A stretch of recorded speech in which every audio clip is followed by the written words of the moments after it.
Hello everyone, it's Friday night and it is time for the Weekender once again. And on this week's show we have fragging, Fallout and fairies. On top of that, we also have a voucher from Wayland Games to be with the chance to win a £50 voucher. Pop a comment below this video here on YouTube. Now sit back, relax, because your weekend starts here.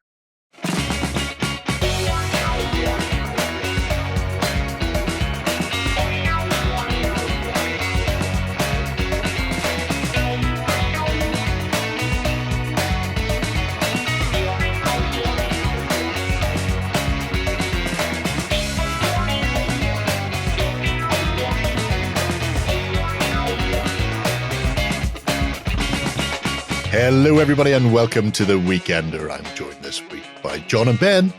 Hello. Hi. Hi. Having fun, boys? Yeah, doing all right. Ready for a rip-roaring roller coaster ride of a weekend? Oh, heck yeah. I'm going to be so drunk. I will not be sober again until the 23rd of March. I don't know where to watch. Oh, it's a good time will be had by all.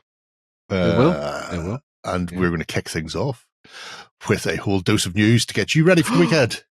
Because there's so much fun stuff coming. It's a cornucopia of confusion. We're going to be starting this week with some Middle-earth stuff, though. Benjamin. We are, yes.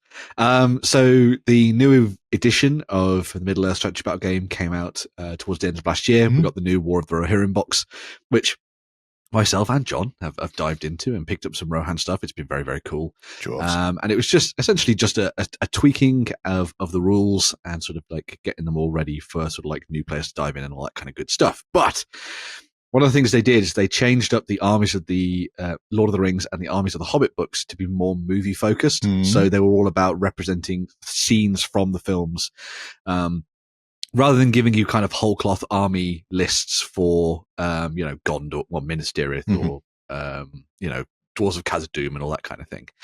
That's where this book comes in. So Armies of Middle-earth is stepping in to offer up essentially all of the other army lists that weren't in those books. So if you want to play something that isn't necessarily movie-based, these are the army lists that you're going to want to go and pick up. And they come with a whole bunch of new theme stuff in there for you to build up those forces. So there's 14 new army lists across both good and evil. So in all, that's like 28 new army lists for you to try out. And it covers all the stuff that people would have expected to see popping up in these things. So you've got Battle of Bywater, so you've got all the stuff for your Hobbit armies. You've got the Pass of the Druidan, so you get to throw some of those guys in there as well. There's the Fiefdom stuff, so you can bring in all those people, all those extra kingdoms from around Gondor. There's the Battle of Fornos, so it starts to bring in all the stuff that they brought out towards the Angmar side of things with that supplement. There's Kingdoms of Khazad-dûm, Wapam, which means I get to bring the dwarves back to the tabletop, which is good. And then on the other side of things, you've got loads and loads of new evil stuff. So there's a proper full-on list for Moria now. There's one for Sharky's Rogues, so you can do that kind of like final bit. Any relation to Sharky and George?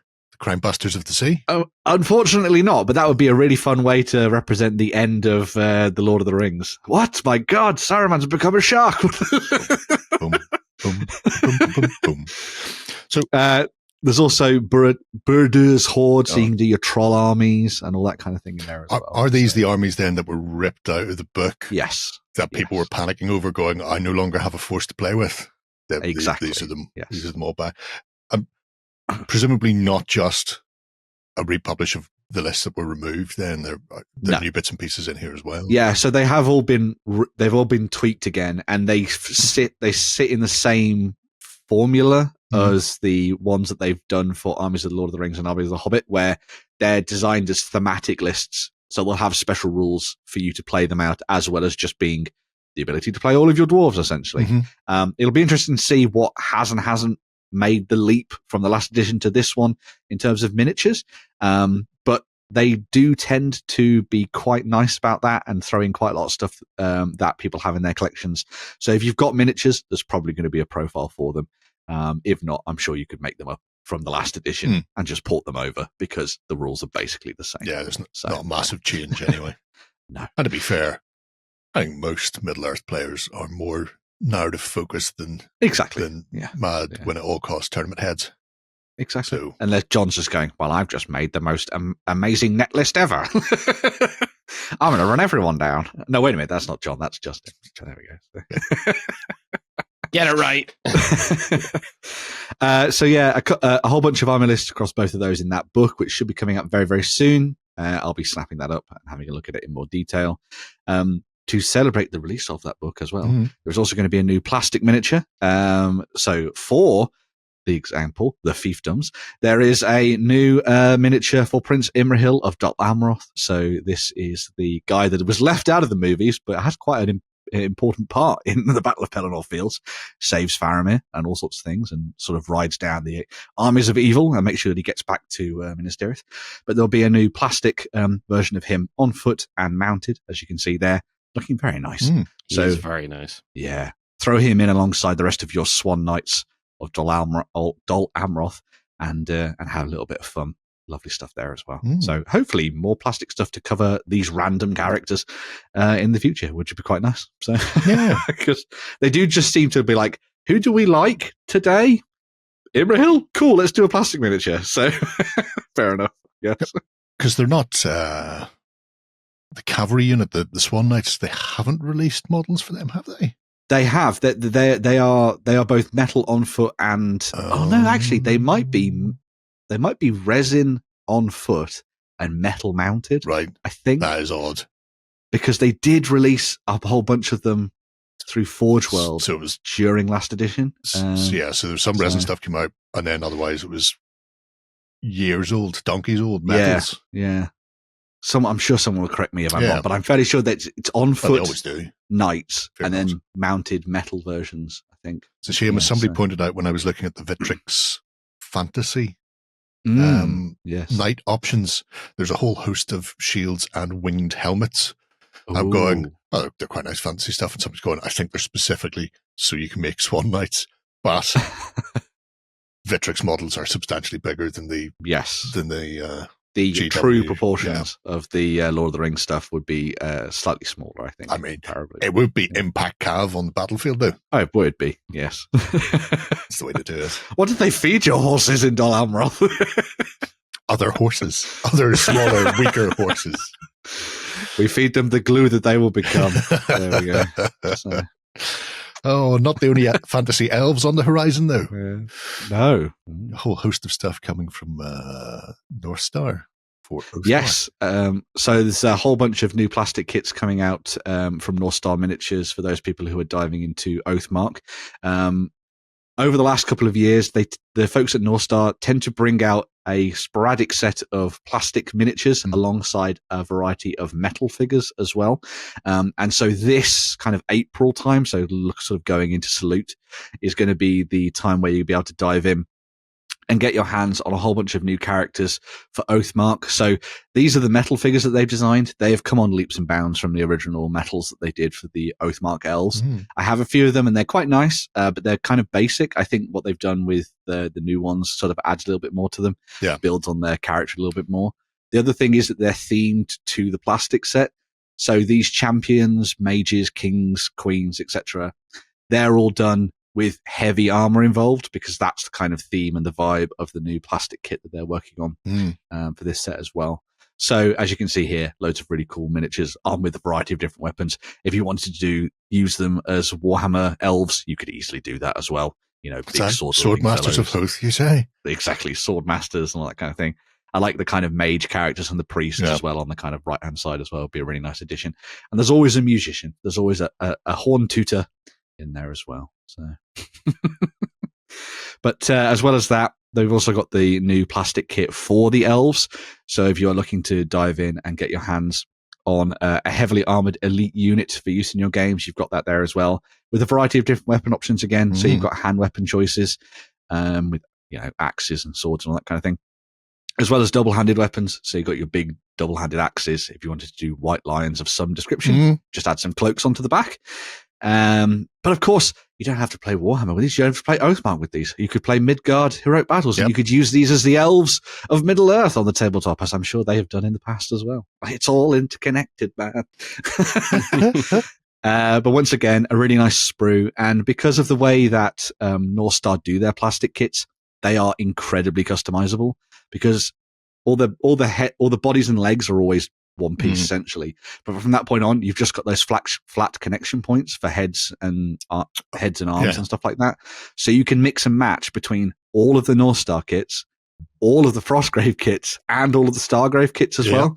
So if you wanted to have sci-fi fantasy elves with, a cultist twist, you could easily do that if you really wanted to go down that route, which I think is quite nice.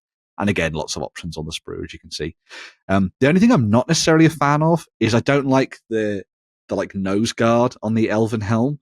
I think it looks a little bit derpy, but other than that, I'm not too. I think they're not too shabby. The bottom of the sprue. So, yeah, towards the bottom. Oh, it's upside down of that one, like the spectacled helm type of thing. Looks a little bit odd. I don't mind it.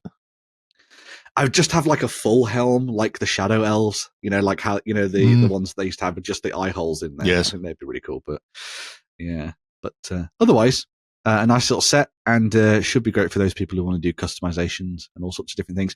You will note that in the painted image, they actually showed off the transfers as well. Yes. So that gives you a whole host of options for your shields and banners, so you don't have to do the freehand Really? work. You don't fancy doing that as freehand? No, well, paint pens, that'll do it, right? Why has someone drawn on my shields like a child? Stick it on the fridge, Mum. That's something you don't see a huge amount in general, never mind with elves, is mace weapons. Very true. Yeah. There's a single-handed and then this absolute tonker of a double-handed mace. Yeah. I'm not sure why he's there. He's there to subdue rather than kill. Yeah, the theme always seems to be swords and spears for elves, but it's always nice to see axes in the mix. Like the axes and white lines. And then, like I say, one person there just bombing everybody. Yeah, you got crush some armor. It's all a good way. Can't draw blood, but quite happy, break limbs. Yeah, standard. I am one of the sacred elves of the temples of blah blah blah. Standard. I cannot draw blood, but I can crush your bones. That's how these things go. Always how these things go. You can't trust any of them. But yeah, April should be a fun time. It's always nice on the run up to Salute. People start going, "Oh, we're releasing stuff." You go, "Are you really? You teases." North Star are not slowing down, by the way. There is a lot of stuff. If you want to go and check out more, go over to the OTT and just search North Star. You'll find all the stuff they're doing for Stargrave and all sorts of other games as well. So the interesting thing with the Oathmark elves there is there's not a book coming. As far as we're aware, it's just here's another sprue. So they are slowly maintaining that Oathmark catalog, I suppose you would say. So if you were getting into it for some of the other races, dwarves have had a couple, humans have got a couple, and then orcs and goblins got loads. Yeah. And stuff, So I think cavalry's on the horizon for some people as well. I know a few already exist. Human cav, soldiers and stuff are there, but they've brought out some new giant wolves in metal, and there are some orcs that can ride them. So if you want to do like orc wolf riders and stuff like that, I think they're doing that as well, which would be really cool. So keep an eye out for that. Pre-orders up for those very, very soon. So cool in the gang. Right. Speaking of riders, some famous ones from the historical context.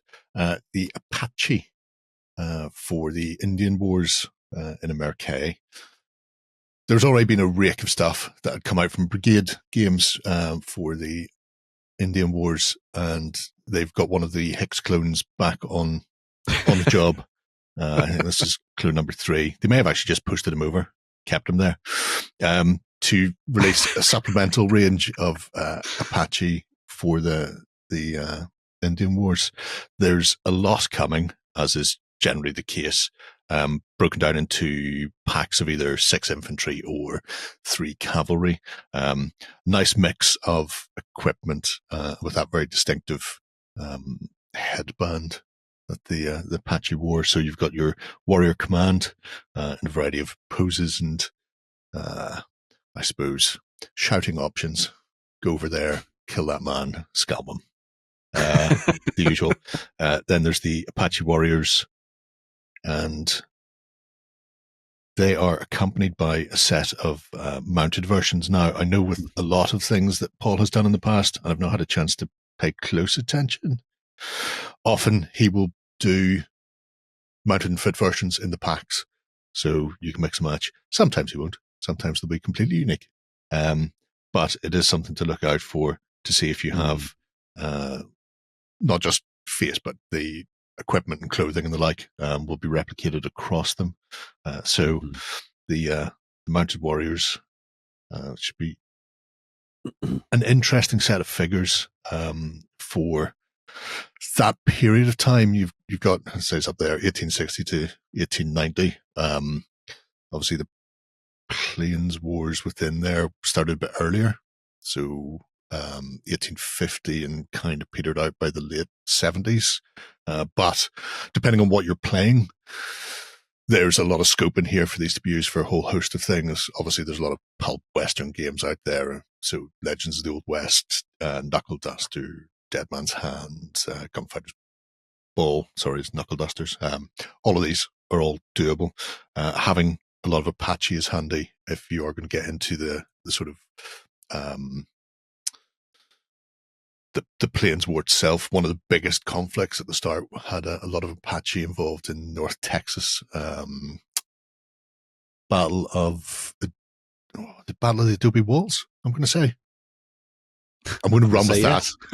I'm pretty sure that's it. It was the biggest conflict or biggest battle within that conflict. Right. So if you're looking to do something beyond the sort of skirmish level, that would be an interesting one to have a look at. Even then, you're talking like 1,500 Native Americans up against like, I think it was like 300 to 400 US. So it's still relatively small. Like good odds. Yeah. Comparatively speaking, but say it's good odds, but superior firepower. The fact that repeating guns and that's true. Machine guns and things like that. Obviously, the industrial military complex of the United States Army pushes the thumb on the scales there quite a bit. But it's great to see Paul working on more bits and pieces within that scope for Brigade. Their historical ranges are absolutely superb. I know, that's a small portion of what they've got. There's loads of different characters and all sorts of things in there. So I mean, if you want to do your 7th Cav, they've got all those, and there's a lot of fun to be had within that period, just to explore not just the US cavalry and the US Army side of things, but also the various Indian tribes that were involved. And it's nice seeing new figures coming out for them, because I'm always on the hunt. Things like that, as I discovered last year. Yes, as you bought a million Wild West based bought quite a lot miniatures. Quite a lot of them, then forgot I bought them, then stumbled across them again. I presumably that will not be all that's coming for the Apache. We'll see what happens when Brigade push on with it. They don't have a stockist in the UK or Europe, so you will be ordering directly from the United States of America.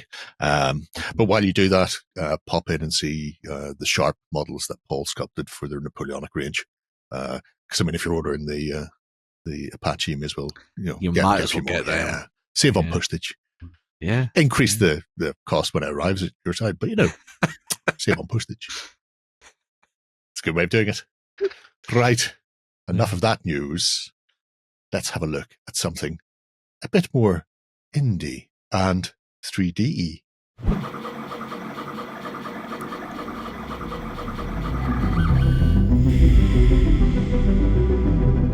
Okay, so our little indie is actually a 3D printing thing and more. It's a bit of everything. It really is a bit of everything. And it's Fragged Miniatures, Ben. Yeah. So Fragged Miniatures, and by extension, Fragged Empire, and everything that surrounds it. So I'm just going to say the Fragged universe. Has come out of Wade Dyer's mind. He is a wonderful Australian fellow who years ago built up a role-playing game, which we'll get to later, but has most recently popped up on Patreon to kind of get a little bit more backing for all the different projects that he's working on, all sorts of different things like that. And most recently, a lot of the stuff that's popped up on Patreon has really caught my eye because one of the nice things about the games that Wade designs is that they're very miniatures focused. So even the role-playing game is very miniatures focused. It has a kind of like XCOM feel to it. If you're thinking about it from kind of like a tactical standpoint. But currently a lot of the kind of iconic characters that have come out of the artwork and the design of Fragged Empire have started to pop up on Patreon. There's also my Minifactory page as well, if you want to go and check that out as well, if you want to buy the miniatures directly from there rather than you getting it through the Patreon, etc. But loads of the characters have started to pop up, and the designs on them are absolutely amazing.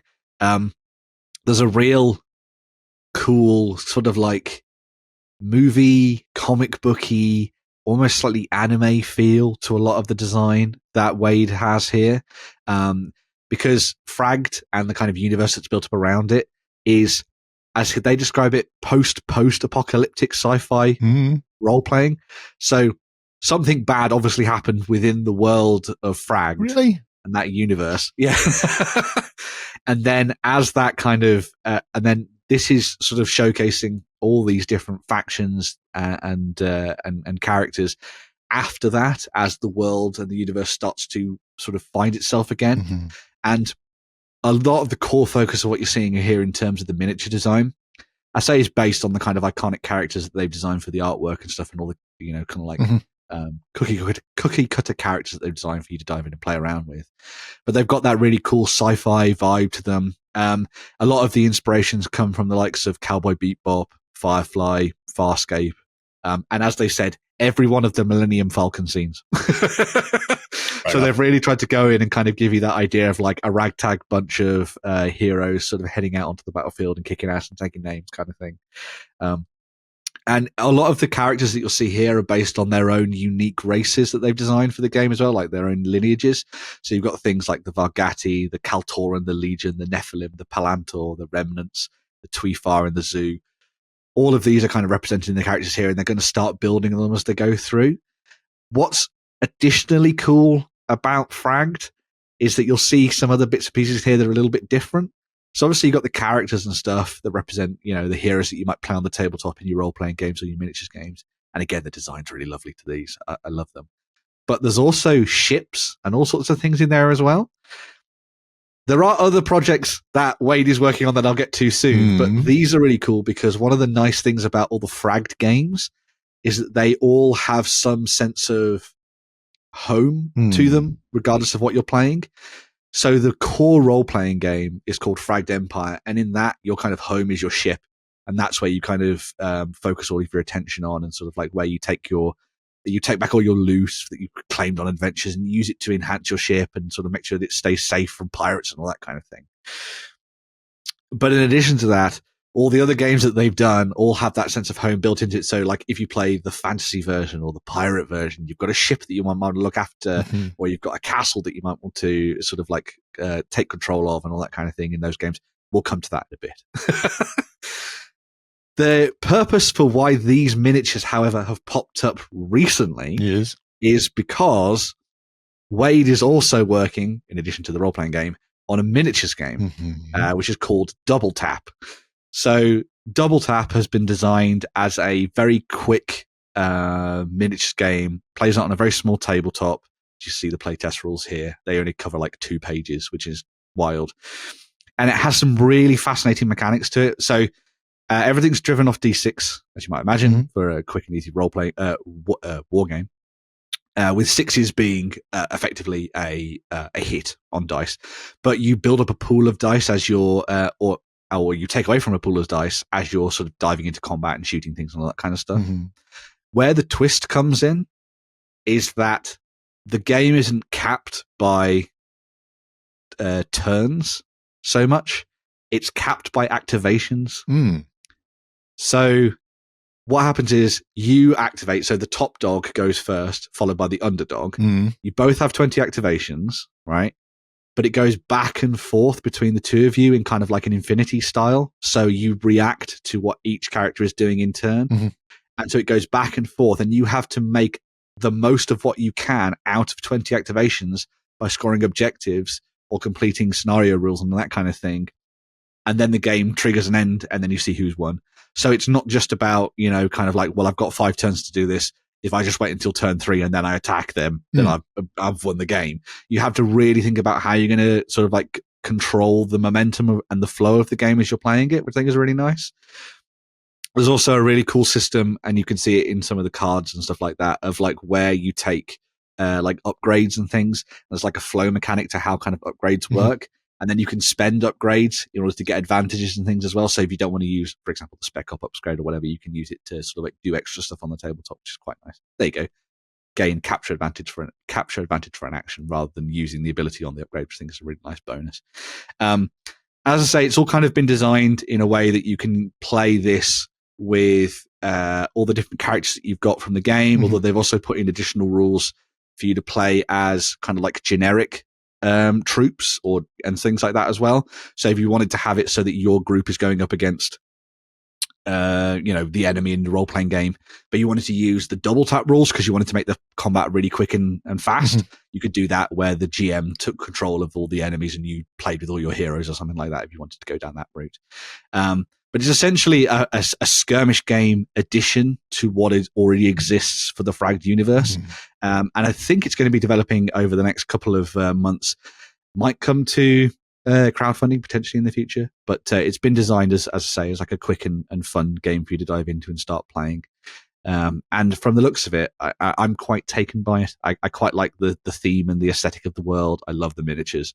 They're all these lovely 32 millimeter ones. They're gorgeous. And because it plays on such a small space as well, it's got that kind of like appeal of like coffee table game. Just set it up and start playing, which I love. So it looks very, very nice indeed. Now, that's double tap. Yes. There's more. There's more. But wait. Right. Yeah. So a rambunctious engineer. Double tap is the skirmish game that Wade is designing now. But all of this is based on Fragged Empire, which has been taken up and is published by Modiphius now. So you can get it all over the place. But if you're in the UK and the EU, you can get it here. It's recently had a second edition, as I say. The vibe is a sci-fi game. So you're going to be diving in, building up your crew of misfits, kind of, as we said, think Firefly, think Farscape and all that kind of stuff. Heading off into the galaxy and trying to find adventure and all that kind of thing. The game has a D6 system as well, from the role-playing point of view. And it's been tweaked and changed with the second edition to make it a lot more streamlined. As I said, the combat is a little bit more crunchy, but in essence, the way that you do skill rolls and all that kind of thing has stayed the same. You have you have 3d6 that you roll, and then you add and take away from that depending on your circumstances, as you might imagine when it comes to a role-playing game.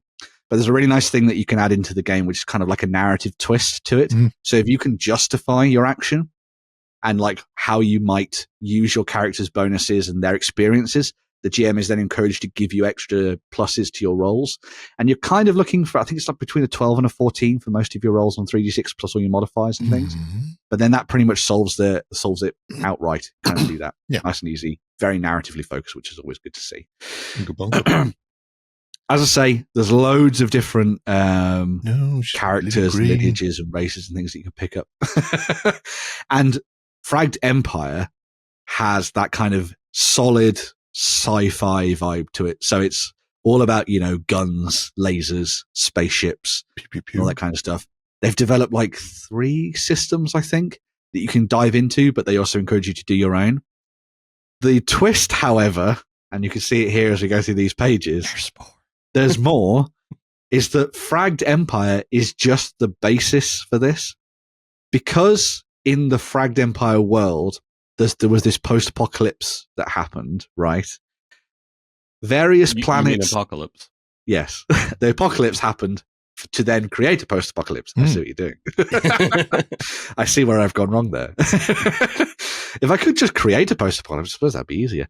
But yes, certain worlds within this universe got cut off from each other And this means that there are supplementary games that have come out alongside this that allow you to play very different vibes and genres, but all based on the same Fragged engine.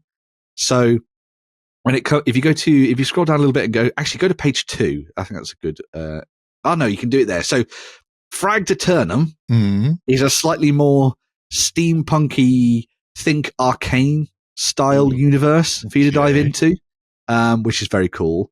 And then if you go to page 2, you'll see some of the other ones they've done.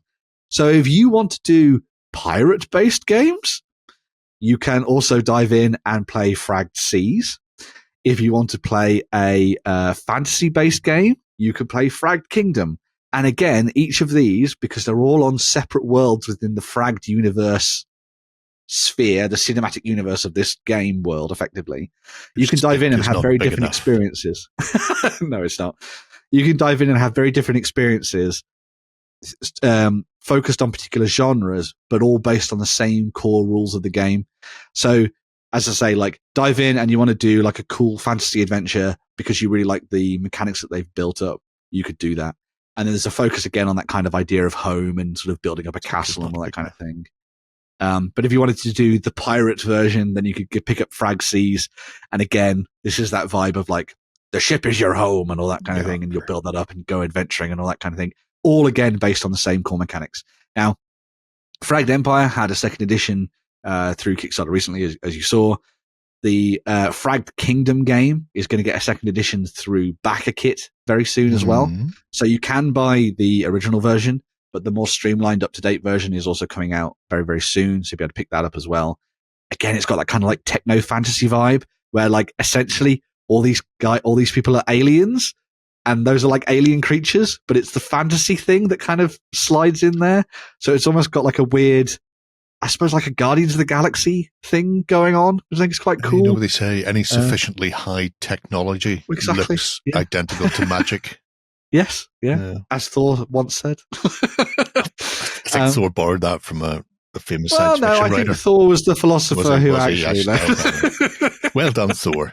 Not just all about the hair and muscles. Yes. So yeah, they've got this vast array of different role-playing games for you to dive into. There you go. There's the techno magic thing going on. The thing that really shines to me across all of these is that Wade has this. Wade has this stickler for detail thing going on, where all the artwork and the concept design and the world building is just like off the charts. And it's one of the things that I think drew a lot of people to Fragged when it first came out a couple of years ago. Is just the amount of effort that Wade had put into designing all of these worlds. And so it's nice to see that kind of like back on the fore, and, you know, it's been developed and upgraded and sort of changed and updated as we've gone through it. I don't see there being any particular reason why you couldn't start to blend a lot of these as well and like bring in stuff from Fragged Empire into Fragged Kingdom and back and forth, because it all runs off the same mechanics. But I also quite like that they could also exist separate from each other with their own specific rules as well. Yeah. I think it's quite nice, but yeah. But that's, I mean, the fact that it is one universe, similar rule set, you could quite happily have your team of fantasy characters bumbling around, and then someday in the future, when you're playing a sci-fi game, have them land on that planet that nobody's been near and go, this looks hauntingly familiar. Yeah. Just have them find a magical portal teleport device and just appear on a friggin' like take your fantasy team and stick them on a cyberpunk like Red Dwarf world. Just be like, the teleport paddle. Everything glows. It's fascinating when you look at some of the artwork for the second edition stuff, which I haven't listed here, but it sort of popped up in some of the videos that Wade had done, where he's really done the kind of like wink and a nod to techno magic. So when they're doing like all the scrying for spells and things, they've got like kind of like cool techno magic robotic hands that are like casting sigils that could easily be sort of like, you know, deep net code from the Matrix and all that kind of thing. And a lot of the like heroes' weapons have got like cool badass like magical edges to them, which could just be like laser blades and things. Laser blades. Favorite type of blade after monofilament.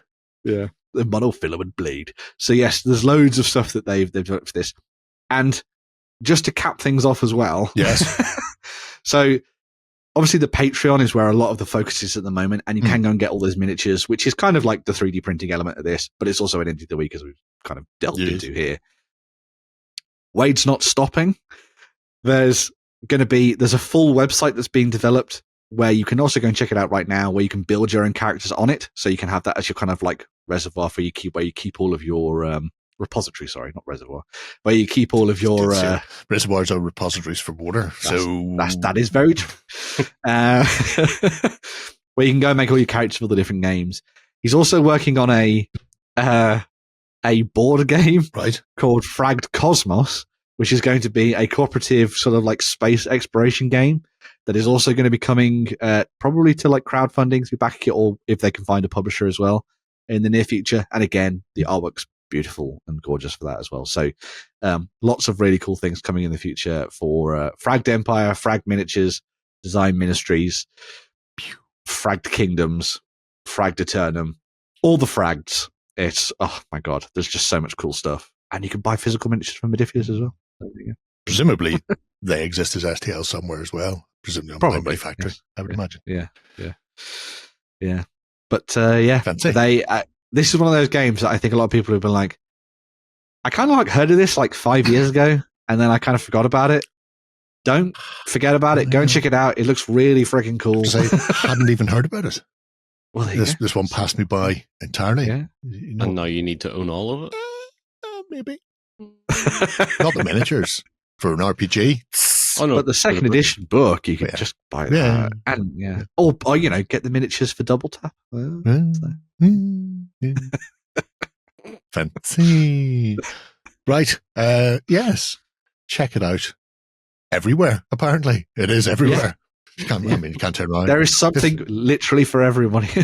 Making sure I hadn't crept up on me. But I haven't. I'm okay. Right. Enough of that. Let's take a swish and a look at some more news. Even more news, bitches. Okay, back with another round of news and kicking things off with some more post-apocalyptic, but not fraggy, Fallouty. And not post-apocalyptic. No, only one apocalypse in this one.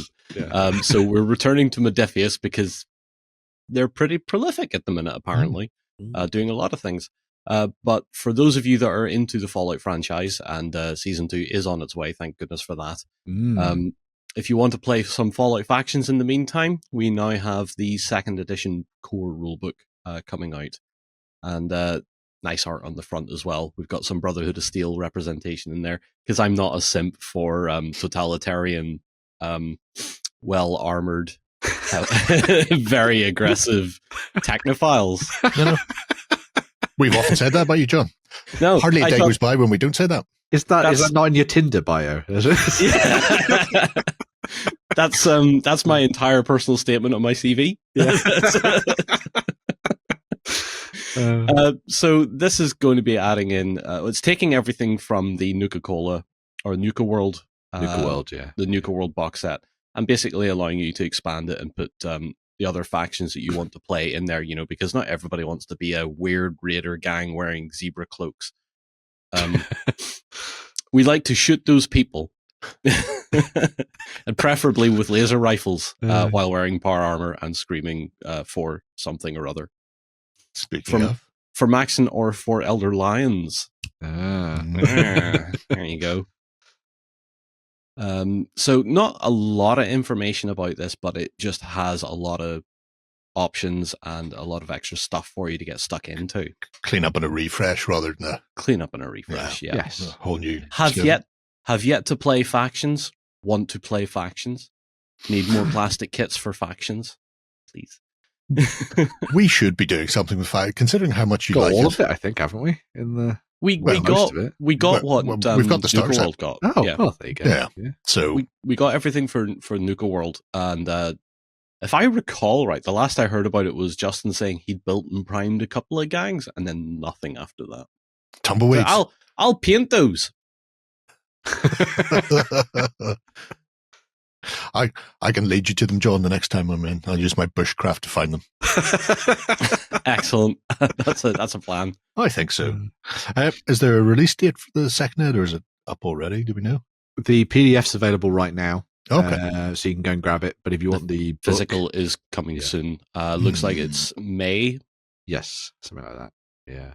But it looks pretty good. Got the additional rules, as you were saying there, John, for Brotherhood of the Steel, Super Mutants, and your classic survivors as well. So I think what's quite nice about it is that if you've already got the miniatures from Modiphius for their other Fallout game, which name escapes me. Wasteland Warfare, you've got a very good basis to then build up your gangs or teams, however you want to do it, say it, for use in factions, which is quite cool.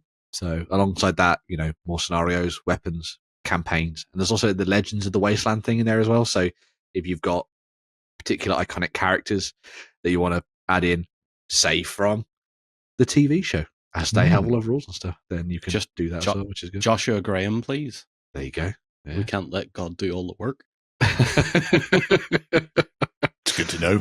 Yeah. Well, keep your eye out for that if you fancy a bit of the old Stompy powered armor on the table, fighting massive super mutants, and just hit them with a sledgehammer. I think is probably the easiest way. Or the thing with sledgehammers is they never run out of ammo. That's true. Sorry, go on, John. Go on. No, I was going to say, if anybody in the audience works for BAE or General Electric,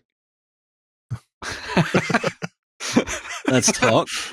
I was going to say, it'd be quite funny to send your Brotherhood of Steel into Nuka World and be like, right, we're reclaiming it now, boys. This is all ours. Yeah. I just, in my mind, I see them sitting still in their powered armor on like merry-go-rounds and stuff, spinning, but just perfectly stoic, not moving, guns at the ready as they just spin and spin and spin. That's what I did. We are having fun. For. There you go. Yeah. Right. Enough of that. We're going to push on with some historical news coming from Gripping Beast. For people who are unaware of Gripping Beast's connection, they are the English publisher for Studio Tomahawk's game SAGA, for example, along with a whole host of other games and bits and pieces of their own. But this is interesting because they are expanding the range of Indians. So if you have picked up something like Age of Alexander and you want to take your Macedonians off past Persia and into the wildy wilds, then you may find yourself running up against a whole host of Indians. And there's a new range of metals coming. Run the gamut of anything you would need for a Indian army of this period. So heavy on chariots, mahouts on heavy lumps.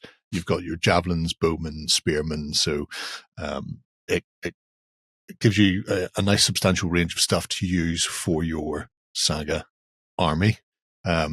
Obviously, if you want to push beyond SAGA and Age of Alexander, which are relatively small model counts, and you want to play something a bit bigger, then these work equally well for that dynastic period as well. But I do like the Indian range from a cosmetic point of view, shall we say, because obviously having elephants and chariots, you find those in other armies. You'll definitely find, chariots in the Persians, you'll find elephants in the Carthaginian and Numidian and stuff like that. But having them all together in an army that I don't often see on the tabletop. Very true. Yeah. Because it's one that people don't really go into. But that period,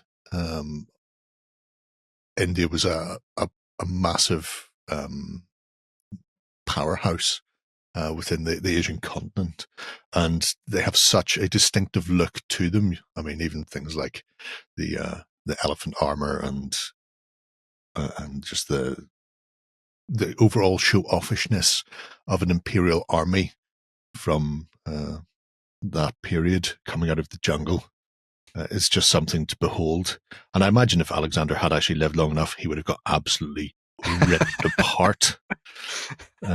Despite what everybody thinks. Oh, Alexander, what a shame. How big his empire would have been if he hadn't succumbed to a fever. Nah, mate. Nah. you'd have been absolutely mullered. We've seen the Colin Farrell film. Yes, we have. In Bruges. Is that what we're talking about? He would have turned around to Chandra Gupta or whoever he was fighting against, going, "Oh, you don't want to be going up there, mate. That minaret. Stairs are very narrow." No, is that what Alexander would have done? Who knows? Yeah. But yeah, coming to Kickstarter for a range of metals. So if you're looking to put together an Indian army for the Age of Alexander or anything else, you'll be able to do it across the board. So should be a one-stop shop, which is nice if you're planning on building a new warband for Saga. You can just go in and get the lot in one go. The thing that I was quite interested by is the fact that it does have large creatures like elephants in it, because I always think of Saga as being quite a infantry focused game. Yeah. So I'd be really fascinated to see. I mean, I assume there's already. Is there like options that are akin to elephants? Oh, okay, fair enough. Right, yeah. So. The first time they came round was when they did Saga Age of Magic. Okay. Not elephants per se, but chariots kind of thing. Yeah. They added in chariots via the Picts in the original Book of Invasions. Right. Which is now Age of Invasions. Yeah. I'm going to go up and double check.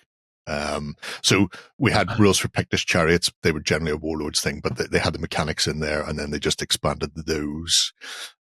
Elephants essentially work like a multi-wound individual. Right. Where you have something like a warlord and a few other things can have an ability where they take fatigue to soak additional wounds. Yeah. The elephants have that. I see. So realistically, you still only need to put one wound on it to kill it. But if you haven't done sufficient to fatigue it, then it will just soak, and it can soak multiple wounds for one fatigue to go on it. So I think potentially they can get up to 6, which means you need to do about 7 outright wounds without saves in one turn to off it altogether. So you really need to chip away at it. Yeah. It's a big berserk lunatic of a thing coming your way.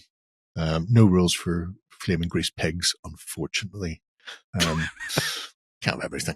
But yeah, it's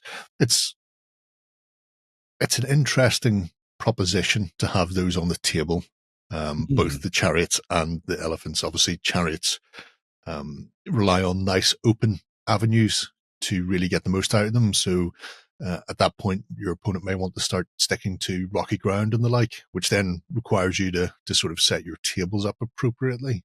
And likewise, some infantry don't work particularly well in rocky ground, so you can't close ranks. So big, heavy spear infantry and that sort of thing, who are nigh on invulnerable, all of a sudden get picked apart by lightly armed Indian javelineers who run around them and just keep sticking them, and they can't form ranks and they can't come out because the elephants are rampaging and the chariots are there, and then it just becomes a nightmare. It's just a bad day. Everybody goes back to Greece and thinks, I'm going to stay in Egypt and be Ptolemy now. Yeah. That's what I'm doing. But the successors will go on, I'm sure. Yeah. I'm sure there'll be no problems with them in the long run. But yeah. They cut things up fairly. Yeah. 100%. And everybody's successors work really well together. And that lasted forever and a day. But yeah, keep your eye out for the upcoming Indian Kickstarter from Gripping Beast. It does look like it's going to be a really nice comprehensive package. End of March, getting into Saga. I imagine we'll look at it when it actually launches. Then we'll see how it's find out a bit more about it. Yes, but yeah, cracking stuff. We have a final bit of news. We do a little bit of the little bit of Spectre miniatures being a little bit sassy. Yes. So Spectre miniatures, we've recently talked about them because they've done their amazing cosmic horror range. Yes. But their bread and butter is their modern warfare stuff. They're sort of like bleeding edge, cutting edge miniatures to do with modern military on the tabletop. And the last couple of sets that they've released for Spectre operations are for the SAS. So if you wanted to add in a bunch of operators representing them, you've got some options to do that as well here, as you can see, leading with the CQB element, so your close quarters options. for use on the tabletop. It's fascinating reading the stuff that comes out of Spectre, because they always drop like all of the information about the kit they're using and all that kind of thing. So they're all armed with the KS-1 rifle. And then the mixture of kit that they then use after that is essentially down to the individual needs of the soldier. Apparently. So there you go. Yeah. So Glock sidearms, fragmentation grenades, smoke and flash grenades attached to these miniatures. And you'll see that all represented on them, which I think is a really nice touch. Alongside I think it's a wrapped up flag on the one guy as well. Which I think is a really There's nice two of them. Yeah, which is a really cool little bonus there. They're remembering the Falklands. There you go. In case they want to do their Iwo Jima thing. Yeah. And the other thing that's really cool about it is that as I say, like they've really gone into this and like been as meticulous as possible. And they actually have current and former UKSF operators, so Special Forces operators, who help them design these. So they're as like on point as possible, which I think is a really nice touch. But that kind of essentially gives you a full-on squad of operators for you to use if you were just diving in to start playing Spectre, because you don't need many miniatures at all. So you just need essentially those, and then whichever the enemies you're going to be fighting. Yeah. And then your games master can set up scenarios on the tabletop for them, which I think is a really nice touch. And loads and loads of kit for them. There's also the low profile element, which I always think is funny to say low profile as they're rocking big guns. Well, but this one's definitely got a low profile. Yeah, he does. But essentially, this is your SAS if they were in your civvy. So imagine if you're playing, for example, the Modern Warfare games, and it's that mission, where you start in the favelas and you break out of your car because you've been sort of like sitting tight in that before you go on an operation. It's that kind of vibe. So it allows them to operate in sort of civilian environments and then sort of break out, grab their stuff from the trunk, and just go for it, which I think is really cool. It's one of those things that the SAS learned, is that if you go as incognito as possible, no one knows you're SAS. Yeah. Because remember the Iranian siege? They all turned up in black with their respirators on. I was like, those are probably SAS guys. Those are probably SAS. Look at them. They're rappelling down the building. Yeah, that's definitely SAS. Oh, look, they've set it on fire and they're still in there. It's too early to be Santa Claus. Yeah. They were delivering presents, all right. Are these the elves? The other thing they noted is that these guys have no visual identifiers on them, so they could essentially effectively be mercenaries or anything if you wanted to. Yeah, but that's essentially because the SAS, maybe they're operating in a place where they want deniability. And so that allows you to dive in and do particular operations that might come to mind for those. I think it's a really nice little touch on that front as well. Quite often the SAS don't want you to know the SAS are there. Well, exactly. Yes, very true. But a really nice little couple of boxes there that you can snap up. I believe some of the stuff they do is also STL versions as well as physical ones. Yes, it is true. They started doing that a little while ago. So you can buy the digital files and just print them off if you like, or you can get them physically printed for you, which is a nice little bonus. But essentially, whenever you see any sets from Spectre, I immediately start thinking of scenarios. So like embassy sieges, looking after a VIP, trying to race to a car down like a street filled with bad guys, all that kind of thing, bursting into buildings and all that kind of stuff. So there's lots of stuff in there for people who want to start playing. Just go and watch Ronin if you're looking for an example. Yes. Where you can ambush Sean Bean with a teacup. In addition to the SAS, we also have some fun stuff, again, for scenario development as well. So this is your corporate security team. So it's been designed to kind of like represent those that might look after sort of high-level executives or CEOs who might have a fascination with sci-fi. And so you get that kind of look that I'm probably sure these guys, probably ex-soldiers, mercenaries, would probably prefer to be in body armor and all that kind of stuff, but they've been told by their boss that they have to wear jeans and a nice jacket. You wait here, you stand there until John Wick turns up. Yes. Exactly. They're definitely Australian extras because that's where they were all drawn from in the 90s to do all those gunfighting films. They're armed with the Chris Vector 45 SMGs, which again kind of carries over that sci-fi look. But easily have them in your games as kind of like bad guy goons for sort of playing out scenarios. They've got a nice variety of VIPs in the Spectre miniatures collection, some of which are very much analogs for real people. So you can put together an interesting setup on the tabletop if you wanted to do that. I think it's quite nice. They did a John Wick model, didn't they? They did, and I think it's still available on their oh no, they make it available every so often. I think as part of like big things. Crooked Dice do have one as well. Yeah, and Hassle-Free have a really nice one as well. Yeah, so some really nice options on that front. Talking of particular figures that you might want to protect on the tabletop, or not, as the case may be, there's also a couple of vehicles that you can snap up. So there's the Edison, which I think is unedifying for Edison, but there you go. I don't know. Considering he stole everything and slapped his name on it, that is true. It makes perfect sense. So you've got this, which is definitely bulletproof. Glass is shatter resistant, they tell me. Well, I mean, I did watch a video where that door panel can handle up to 45 caliber. So there you go. Yeah. So, stick that into your games. Could be the perfect vehicle for a scenario that you're playing where you're potentially hunting down a particular target for whatever reason. I mean, it's not like he's a supervillain in real life or anything, but perhaps that Cybertruck perhaps that Edison truck is full of gas canisters and fireworks. Yeah, maybe. Yeah. And you have to stop it. Yeah. The best way there is with water. Sorry. Yeah. There's also the eponymous luxury SUV that you see in every film that might involve gunfights and car chases. So maybe grab yourself a few of these different sets, set them up on a tabletop, have a proper cool motorcade running through a city street or something like that, have it stopped by roadblocks, and then you guys have to break out and start shooting their way free of the operation. I think that'd be really awesome. But again, as I say, everything you see from Spectre, you immediately start thinking about how cool that would be in a scenario. And I think it's really nice that they keep adding loads and loads of new stuff to it. One of the key things, as I said at the beginning, is that they always try and stick to the bleeding edge of stuff. So there is never essentially going to be an end point for what they develop, because new military tech is always coming out, new designs, new conflicts happen, all that kind of thing. And they kind of like try to stick to that as close as possible and deliver some really awesome miniatures for those people who want to try and play out fun games. And Operations as a whole is a great rule set. So if you're interested in checking it out, make sure to go and do that. Very nice stuff there as well. So yes. Fancy. Right. I think that wraps up the news. Let's have a quick swish, and then when we come back, we'll check out some crowdfunders. Did you win one of our prizes? Find out on our prize claim center over at OnTableTop.com. Here we list all our previous prizes and those who have won. If you see your username, fill out the form to claim your prize. All prizes must be claimed within 30 days. Okay, we're going to be kicking off our Kickstarters, this time with Old Oak Games from Emmett Byrne, and his first venture into publishing for 5e with Beyond the Woods, an open world exploration and survival expansion.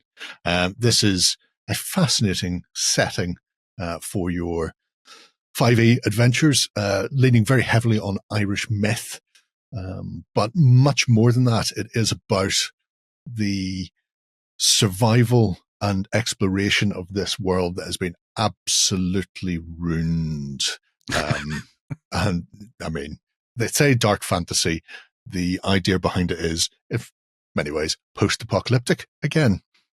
The Apache came screaming out of somewhere, rolled across the world, as far as they're aware anyway, and pretty much devastated everything around these big great oaks that sort of have a magical barrier that protect the city built around it. That's where the remnants of the survivors fled, and they've been there for hundreds of years, sort of hanging on by hook or by crook as the encroaching darkness keeps pushing at the barrier. And in the distance, they could see other great oaks, presumably with cities around them, slowly winking out, and they're not entirely certain how this has happened. The long and the short of this is your adventuring party will sort of push out across Tir Niscath, trying to explore, find out what's happened. There are going to be ruins of the ancient civilization that people can come across and explore and adventure within. And who knows what's going to be in them, because pretty much everybody only knows what they know from around that tree. Everything beyond that is passed into myths and legends. Cool. And it means you've got a world that you can explore, and the exploration side of things is pretty much where this is pushing at. It's the downtime between the games, what's happening within it as the leaves begin to fall from Cíd Darach, the big golden oak that sort of protects them. People have decided, we're going to go out, we're going to explore, see what's happening, see what's going on. Are there other survivors out there? Is there anything we can do to stave off this incoming darkness? People have tried this in the past. People have not returned. Will your party be the ones that return this time? Who knows? I'm going to guess probably not. But there's some really interesting mechanics. We'll talk about those before we get into the sort of the bits and the bobs. One is encumbrance. Encumbrance is a pain in the backside for everyone. What Emmett's done is do it more like a video game RPG, like Resident Evil type thing. Yeah. Well, I was thinking, KOTOR and the BioWare sort of stuff. You have a amount of slots, 20 slots, say, and then within it, you can put a 1-slot item 20 times, or 5 4-slot items. So an item will have an amount it takes up, and it's up to you to go, well, I can have this amount in this amount of spaces. So it saves you having to work out how much weight you can carry. Oh, if I pick up that axe now, I'm going to be over encumbered and I'm going to fall over, and it's going to be a pain in the backside. None of that. I can squeeze it into my pack. Exactly. The other thing is the use of resource dice. So you don't have to go, I've got 3 days worth of dried rations, or I've got 6 days worth of dried rations. The whole point of this is you're exploring and having to deal with what you find out there, and you don't want to be micromanaging that. However, because it is very survival based, come up with this thing where your water and your food are defined by a D10, and every time you take a long rest with your party, you roll the D10, and as long as you don't roll a 1 or a 2, you're fine. You've had something to eat, you've had something to drink, move on with your life. If you roll a 1 or a 2, that resource dice decreases, so it goes from a D10 to D8, from a D8 to a D6. So you might have several weeks where you don't lose any resources, and that's because maybe you found some game along the way as you were journeying, that kind of thing. Picking berries, eating roots, whatever happens to be, chewing on some bark. But when you hit that point when you're at D4 and you roll a 1 or a 2, and that's a 50-50 chance, as all things are, that dice just goes away completely, and now you're in danger of dehydrating or starving, and you're having to make exhaustion tests and contests. And when you rest, you don't regain your full hit points. You regain half the hit points you would, because you don't have all the resources to hand. So you're having to deal with the fact that this world is not fun for anyone. So the RPG itself is going to be in 2 books, as you can see there, the core rulebook with a sort of a settings guide for the history and what sort of things people find within Tir Nascith. And then there's also a big hexy map, sexy hexies, that you can just start to plot your adventure on. Or if people looking last week, then there's the hex-based tile system from Lorescapes. You can use that as well. Yeah. Within the world itself, then, there are 5 lineages. And like I say, this is very Irish myth-centric. So you've got things like the Puka, the Ishi, Changelings, Balorans. So they all have their unique flavour that's very Irish mythological based, but at the same time, very D&D-esque. It's not so Irish focused, because while we have things like the various spirits and invaders like the Fomorians and Balorians and Tuatha Danann and all that, most of them are human-like. Right. So here you have slightly different takes on them that give it a more fantastical feel, which is really nice. There's also new classes. So the Channeler, the Dree, the Hunter, Mage, Warrior. 3 of those are casters of a type.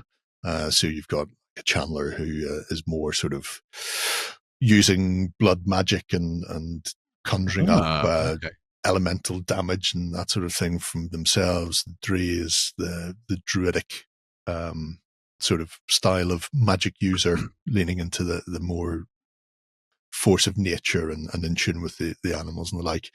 And then your standard mage, they have to learn from their master. They can learn books and spells, but they have the potential for more extravagant magic, but they've got to find it, and they've got to push on far from their teacher if they want to learn more than what their teacher knows.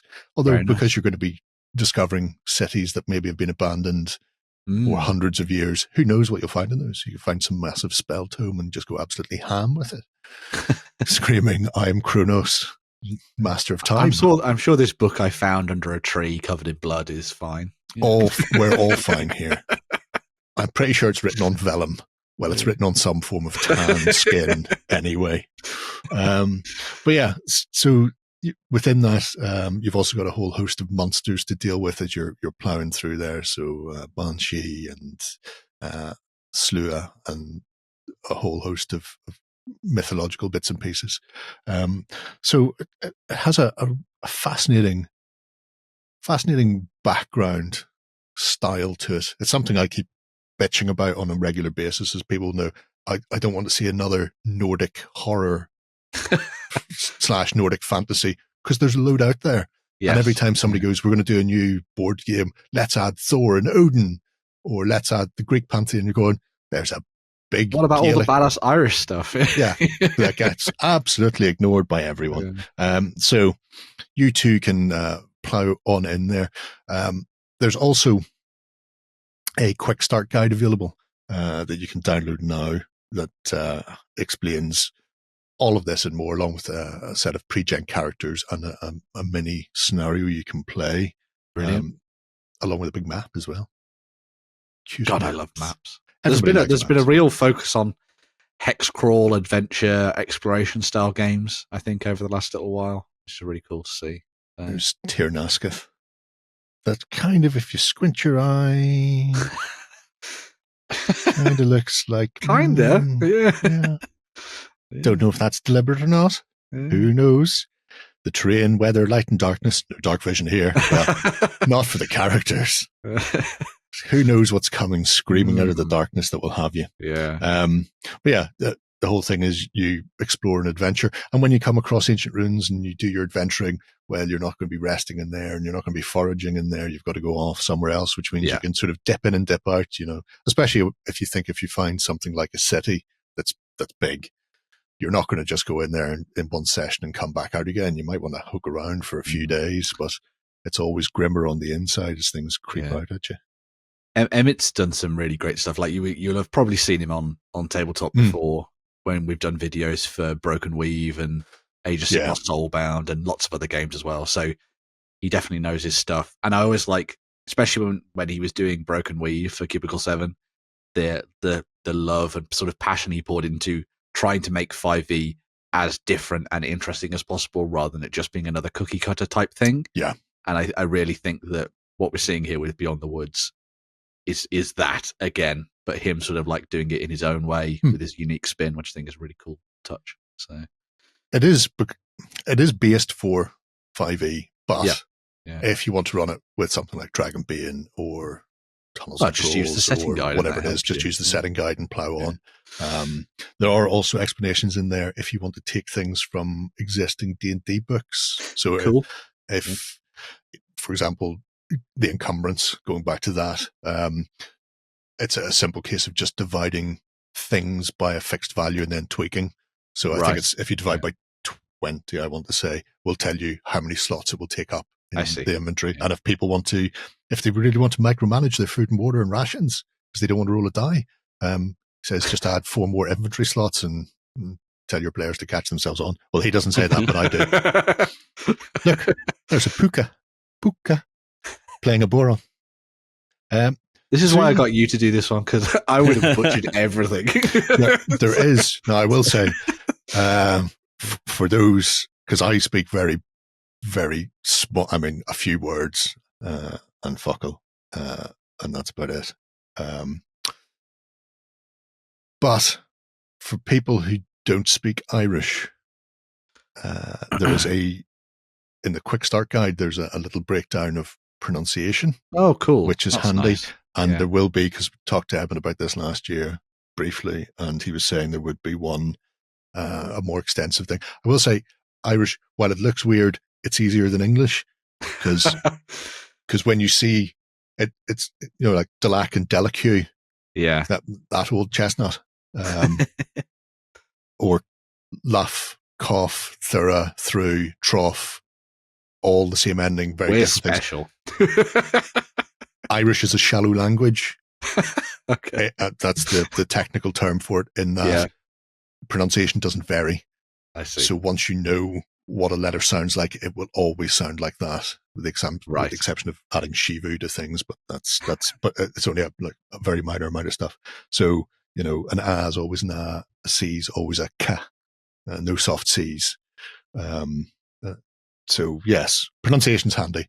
Did watch an Irish language thing with some people in the House of Water, #BestHouse recently, and a Dutch man freaked out, going, I thought Irish would be more recognizable.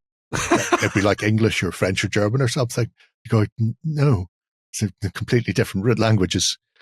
Come from Gaelic, not the Romance languages. Anyway, I digress. So, if you're interested in an RPG setting, that's leans on Irish myth, but with a noticeable fantasy vibe, and a dark fantasy at that. This is a world that I think is going to be brilliant, expansive, to throw people into and watch them absolutely die in droves, which I 100% am on board for. And I mean, it even leans into some things like the fact that the Irish spirits, don't like iron. Can't be abiding with iron. Yeah. So the best thing to hit them with is something iron based. Yeah. The purer the better. However, pure iron is brittle. That's why people use steel and not cast iron for stuff. So yes, you may want to lamp a spirit with that, but unfortunately it might get damaged. And if it gets damaged and you're in the middle of nowhere, how are you repairing that or reforging that? So you're going to have to you have to deal with all of these things as you crawl around the place. I've read Dresden Files. I'm sure it'll be fine. Oh, 100%. Just find an old lady's fire poker, because they're always iron. Yes. Yeah. It's a good thing to use. The old fire tongs you in my and stuff. House? Looking for fire pokers, love. The fire irons are a great source for anybody who's ever. There's a great story about a fella who took a banshee's comb, and that's never a good thing. Never take a banshee's comb.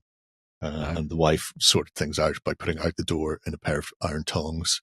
The banshee grabbed the comb and bent the tongs like a pretzel. So, but at least the family didn't get absolutely damaged. There you go. Anywho. You should go and let. That was a diplomatic way of. Yes. Anyway, so if you fancy some dark fantasy, then go Beyond the Woods. There's 27 days left on that, already funded, and should be a spiffy little adventure for all and sundry. Right, Napoleonics then, Benjamin. Yes. So coming off the back of Firelock Games and their upcoming game, Blood and Bayonets. Yes. Blood and Bayonets, that's the one, which is focusing on the Peninsular War. We have David Vazquez Fernandez, who is designing a whole bunch of STL files for you to build up the Portuguese side of this to throw against the Spanish on the tabletop, which I think is really cool. So a whole bunch of awesome stuff for you to snap up and throw into the mix here. As I say, all STL files in 28mm, but you can scale them down to about 18mm as well, if you prefer, if that's where you want to go with it in terms of scale and proportions. But this will effectively give you a whole bunch of Portuguese infantry and artillery for use during the Peninsular War. They are going to do the Spanish, they have said, but they'll be coming up later as well. But this gives you line infantry marching, charging, and also command groups alongside a whole bunch of additional bits and pieces, including grenadiers, cazadores, and also artillery options in there as well. And within that, obviously, you can see all the different varieties of those. So you've got firing lines, charging troops, marching troops, and all that kind of stuff as well. So you can build up really nice dynamic regiments. And they've all been designed with those wonderful uniforms, as you can see there, which is glorious to have on hand. nice, simple, quick, and easy campaign. This one, as I say, all STL files, so you'll be backing for the files that you just print off at home. You never know, might come out physically later on down the line, but essentially this is just for 3D printing. And it's really nice to see just the variety of stuff that they've already got available for this as well. I think a lot of the time you dive in to the sort of Peninsular War and you just start thinking about the Spanish, the British, and the French. But the Portuguese were there as well. So, spent a lot of time in Portugal before they managed to get into Spain. So lots of stuff for you to throw into the mix there and have some fun painting up with all their different uniforms and that kind of thing. I love the way that the cazadors look. That kind of like brown, almost like tan uniform with that really nice bright green feather sticking out the top of the cap. It's a nice little touch there as well. So some good skirmishes, some elite troops for you to throw in alongside your line infantry, which is nice. Also, the fact it's both flavors of uniform. So you've got the 1809 pattern and then the later. So lots of research gone into those to kind of bring them to life, which is always nice to see. As I say, artillery in there as well. So you've got your cannons and things that you can throw into the mix alongside your different crews, as you can see represented there. But then stretch goal wise, a whole bunch of stuff they've been working on. So you've got things like the limber, which you can pick up as an extra.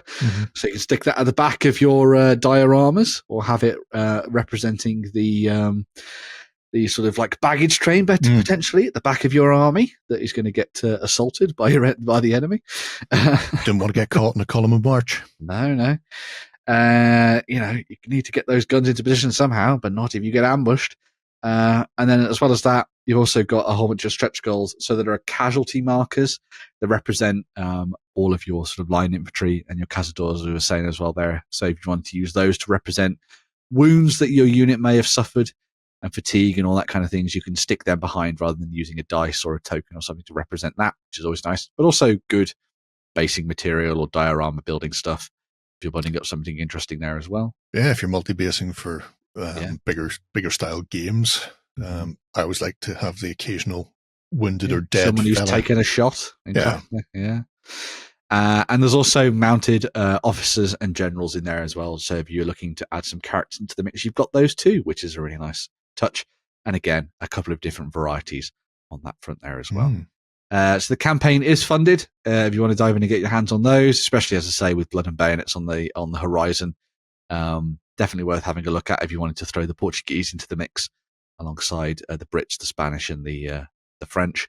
And just 2 days left on that campaign for when you're watching this one. So if you like that and you want to get stuck in, we've only got a couple of days to do so by the end of the weekend. So quick like a bunny. Get to it. Hop to it. Hop. How did I miss it the first time? Jesus. An RPG, a miniatures range. We'll have a look at a board game just to polish things off. A special third crowdfunder. The holy trifecta. And this is one I thought I'd throw it in because I got an email recently. There you go. Make sure your address information is correct because we're coming close to closing everything down and shipping. So 2 years ago at UKGE, I met a lovely couple from Sweden, and they had put together a Victorian horror board game of the supernatural called The Presence. So games design mechanics were done by one of them, and the artwork and illustrations was done by the other, and funded massively. On the backer kit at the end of March, they're closing this backer kit. It's on Hive, which is something. Another crowdfunding, another backer platform. But I thought since it is coming up to close, there's nothing to unlock or anything else, and unlike anybody who backed it last year and is waiting, you've got less time to wait. But the game itself is a semi-cooperative game. You know how you often hear about the most haunted X in X, the most haunted hotel in Chicago, the most haunted castle in Uzbekistan, Scarborough. Yeah, whatever. Yeah.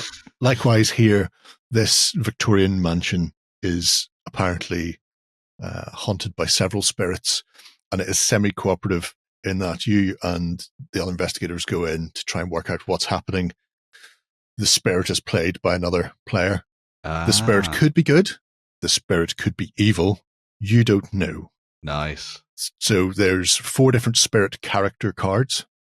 There's a host of explorers, investigators, whatever you want to call them, 8 of those. So, your hucksters and your fraudsters and your spiritualists and whatever, all coming in here. Your supernatural pairing, Dean and Sam, with combat shotguns full of salt, whatever happens to be. I don't know. But the game is investigative.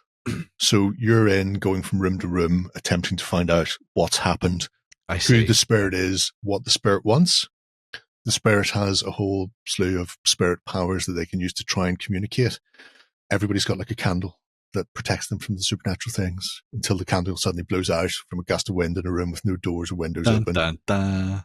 At which point the spirit can communicate or take control of the individual there. To help or hinder, you don't know. But there is a ticking clock element. So the spirit can win by doing certain things. The investigators can win by discovering who the spirit is and what they want. But either way, a good spirit will eventually lose control over time. An evil spirit will kick off, like in Supernatural. They all go completely ham and break out the combat shotguns with salt again. I don't know why everybody doesn't bring these as standard. But there's some nice mechanics because it is a deductive game. Mm-hmm. You can explore the house between yourselves. There are little blue spirit dice, which are the presence dice. So the spirit can appear in different rooms, and the spirit will mark off what rooms they're sort of in and the amount they're in them. So people can start wandering around and go into a room, and the spirit can try and help or hinder. You're not sure which it is, but your little deductive reasoning things, you can only talk to each other when your characters are in the same room. So you're doing a little exploring and doing your bits and bobs and then having to get back together to try and put together the pieces and work out what's happening. So you've got these creepy little things catching on where you're all having to sneak around and explore and deal with the fact that something's suddenly gone bump in the night, and then get back and go, I think I found a letter from someone who may have been dun, dun, dun, whatever it happens to be. But I think it's a fascinating game with a really, really nice style. Well, sounds like a good blend of a lot of other styles of game. Yeah. Put together in a really interesting and unique format. I love the type of game, and then the aesthetic that they've put into it as well, having this gothic Victoriana supernatural investigation going on. Which is one of the reasons why I threw money at them, and I figured if other people are interested, they could do something similar. And you can see here some of the spirit action cards, like piano music. So you get that ding, ding, ding, ding, ding, ding, in a room where nobody's playing. Oh, what's going on? There's also another interesting little touch that is, I believe, an optional extra, which is the Mystic Spirit board. We can't say Ouija because that's trademark copyright of Hasbro, I think, own that. Johnny Ouija. Yeah. But there is a miniature version of that you can have as an option. And you can only communicate with the spirit via the little spirit. I think that is a bad idea. I think it is 100% hilarious. So yeah, I think that should be kept away from everyone. No, don't need that. Yes, no. Yes, 100% yes. But yeah. Guaranteed to bring hauntings to your own home. Captain Howdy says it's fine. Nothing ever goes wrong with Captain Howdy involved. There's a lot of old stuff in my house anyway. I'm sure there are other things. There you go. Yeah. Doesn't matter. So obviously they'll be joining you to play the presents, whether you like it or not. Yeah, so. Yeah, they'll play as the spirit. It'd be great. It's good if a lot of people complain that there's not a solo thing. It's just like, have you considered summoning your own? I'm just saying, it's all doable. It's all very doable. 1 to 5 players, spirit included. Yeah. Spirit included. Does this have an AI deck? Not exactly. But if you can get yourself 5 black candles, bosh, I think they missed a trick by saying that it wasn't art made by dead humans. That would have been a good. Yeah. But obviously, I've seen the prototype at UKG several years ago. A lot of the stuff in here is sort of either illustrations or CG or that sort of thing. So this was the sort of thing we were looking at. But because they are so close to finishing production and finalizing it, which is why there's only you've only got to the end of the month if you want to back this. Right. They have been showing actually completed components. So it's nice to see everything's coming up. Millhouse, the little presence dice in particular. They're lovely. You can see the board and some of the other tokens and bits and pieces. Close all the doors behind you. Don't want to let a draft in or the spirits out.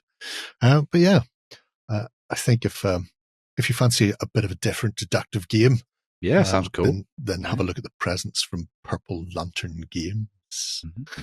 So yes, I think that's us done. Very for nice. Another week. Yeah. We shall be pushing onwards and upwards to Sunday, most important day of the week, the EFL Cup final. The end of the week, not the beginning of the week, Jerry. Just remember that. So you say. Sainsbury's would beg to differ. So we'll be back then if you want to join us over at OnTableTop.com for the Cult of Games XLBS, where we converse with the cultists. Speak with the spirits. Otherwise, we'll be back again next Friday for more of the same. I won't. I'll be drunk. Till then, have a great week of gaming. Bye. Go ahead and check out our other content on screen now. And while you're at it, why not hit subscribe and remember to ding our dong. Go on, you know you want to click it. Go on.